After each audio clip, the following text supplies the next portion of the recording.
indie writer for SureYouCan.com. Don't go there, as my life is an RPG. So if any of you guys read this, okay? Thank you to one guy who likes to Go girls! Alright. I don't use damage tools. Do not use damage tools. Work in a well-lighted, well-ventilated area with dry floors, and wipe away all sawdust, plastic, and metal shavings. Always cut, drill, and saw away from you.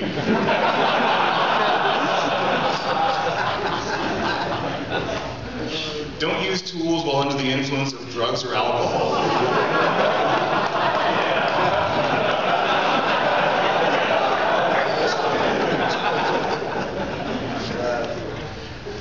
Always work with a partner. Preferably one who knows the ins and outs of tools. Alright, so now that immaturity is out of the way. Why should you build an arcade stick? Well, how many of you in the audience actually use arcade sticks already? Most of you, so I shouldn't really have to explain it. But, you know, fighting games were designed for them. You know, you get faster button presses, faster directionals, they're more accurate, and they allow you to use the hidden, you know, Tao of fighting games. Things like, you know, plinking and other hand techniques that are really hard to do. It's really hard to double tap on a pad, for example.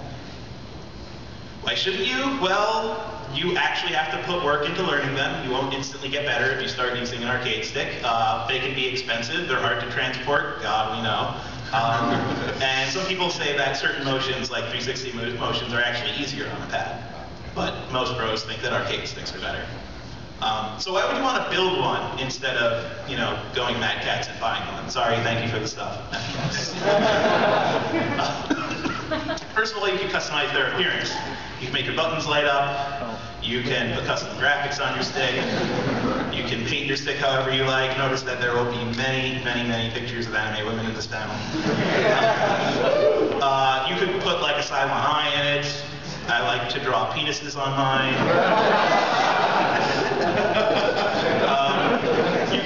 You can customize the parts of your stick. You can customize the exact button types you want.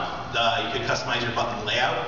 You can customize your stick types. You can customize your stick length, and now we're getting into innuendo. You can customize the gates, which restrict how your stick moves. You can customize how your case looks in general size. That's an actual working Nintendo. That's also an arcade stick. You can dual mod your stick, or in this case, quadra mod. Another reason you would want to do it is they're high quality. You know exactly what parts are going into your stick, and it's really easy to find high quality arcade parts. It's also easy to replace your parts if one of them breaks. I had a friend who had a TE stick, and anytime a button broke, he would get another TE stick. And first of all, I was jealous of his money. But after I stole his money, I told him that he was doing it wrong. Also, cost. We actually mostly got into this because we're really, really poor. So, at the time of making this this panel, I went on to Amazon to try to find the cost of a Street Fighter 4 TE. Oops. Though you can get them here at the show somewhat cheaper, I think. Yes, you can. Well, you can get Street Fighter Cross Tekken 1s cheaper at the show for about $150. That's what Mad Catz charges. Correct me if I'm wrong, Markman? Okay, cool. But the cost to mod a cheap stick, like a really crappy stick with pro parts, about $75. Cost to build your own stick and case, about $100. And the cost to build your own stick and buy a case is about $140. In fact, he made that one on even less. Yeah. So yeah, no matter what you do, even if you go the most expensive route, which is what Whit did when he made his pretty awesome stick, it will always be less than the cost of a Mad Catz TE. Sorry, Mad Catz, you're awesome. Thank you for giving us sticks. You're going to need a button for every non-directional input. Your two choices are American buttons and Japanese buttons. American buttons are those ones. Yes. Skip. Yes. Pass these around. Yes, we'll be passing around parts for you to like actually see. If you don't return the parts to us, he's going to punch you in the face at the end of the battle. Sure you can. Anyway,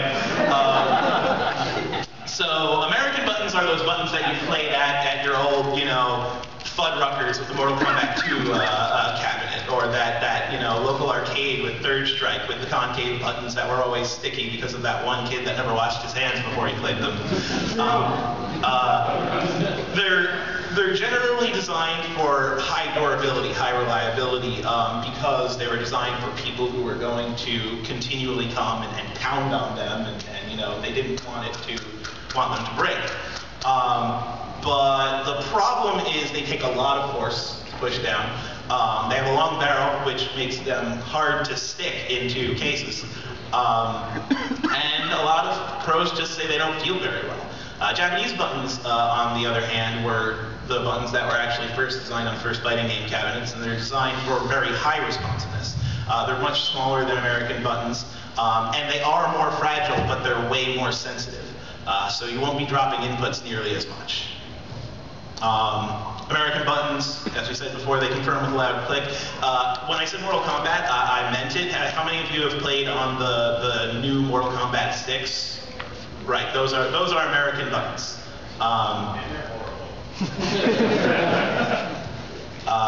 And as far as Japanese buttons goes, you really have two choices. You have Sanwa buttons and Sumitsu buttons. This is an endless war between stick makers, which will never end. Sanwa buttons are a bit lighter than Sumitsu buttons. They're very sensitive. The press is confirmed with barely even a tap. And so people who like to slap their buttons, who like to take their fingers off the buttons, really prefer them. Those are my buttons of choice.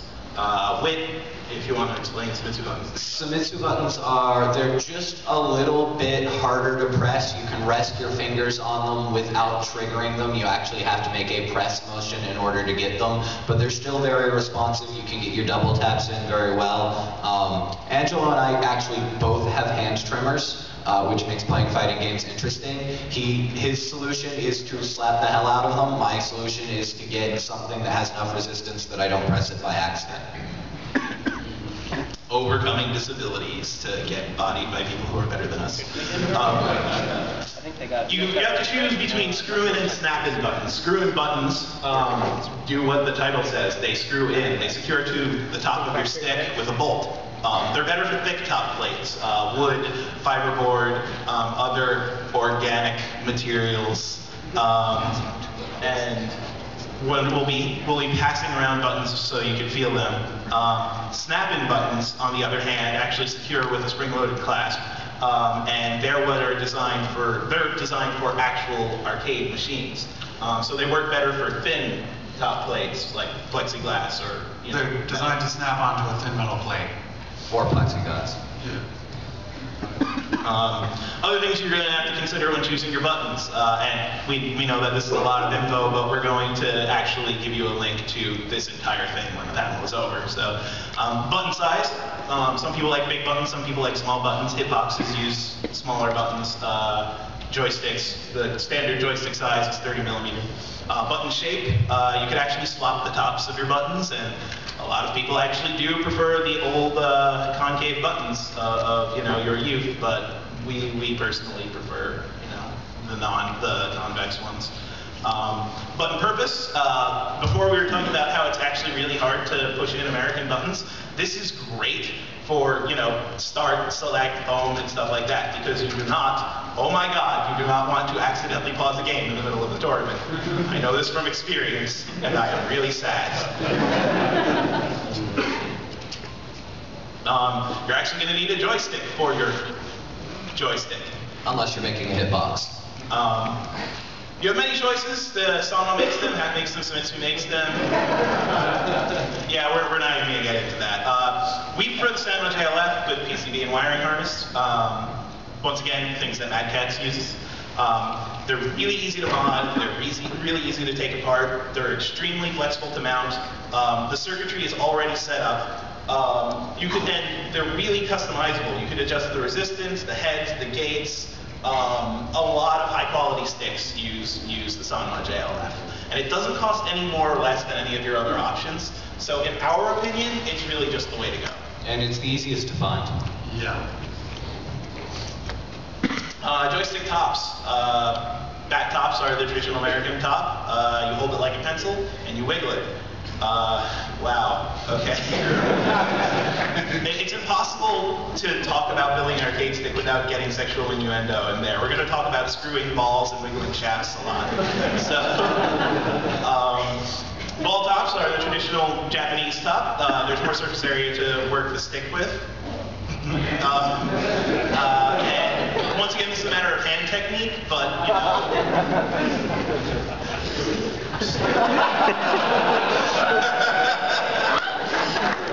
Once again, this is a matter of hand technique, but in the end, you just want to go with whatever feels right for you. Gates. Okay, this isn't a sexual reference. Okay, so gates restrict where your joystick moves. If you ever move a joystick right to its edges, there are boundaries, or else your joystick comes off and then your joystick's broken. But square gates restrict your motion to a square. It's very easy to find the diagonals. It's easier to execute charge moves because you don't. Slide away for a second. What? Keep talking. Okay. It's easier to execute charge moves because you don't actually have to alter the direction of your stick when you're going down and back. But a lot of people also prefer octagonal gates, so you can find the diagonals really easily, and the edges really easily. And a lot of people say that octagonal gates are good for quarter circle motion or 360s. So these are the two ones that are most often used. Once again, it's all about your personal preference. But there are other gates too. Some people use diamond gates, weird. Some people use circular gates, easily as weird. Not joking. Some pro players actually swear by these oddly shaped gates, and we only suggest that gates are really cheap to get. So experiment and see which one you like the most. This is where I jump in and I say that you can use fighting sticks are really awesome controllers, and you can use them for more than just fighting games. I actually use my fighting stick hitbox combo to do my Sonic speedruns.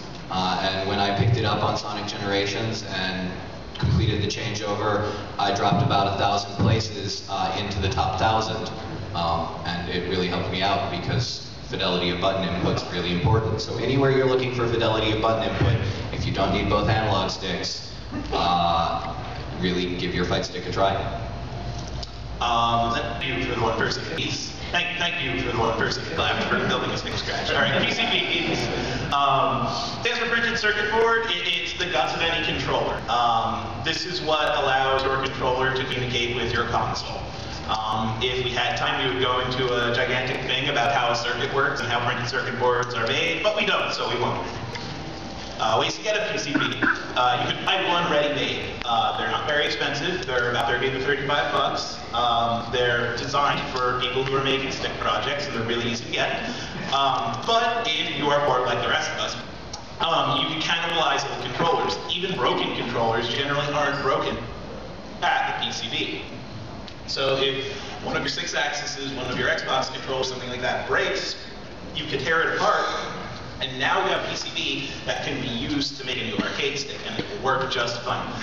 Be sure to get the PCB that matches your console. We have had so many people ask if their PlayStation 3 PCB will work on an Xbox. No. Cocking. So this is the part where we curse Microsoft. So it's really easy to get your hands on PlayStation 3 PCBs. There's a lot of different places. There's a lot of different ways you can split them up.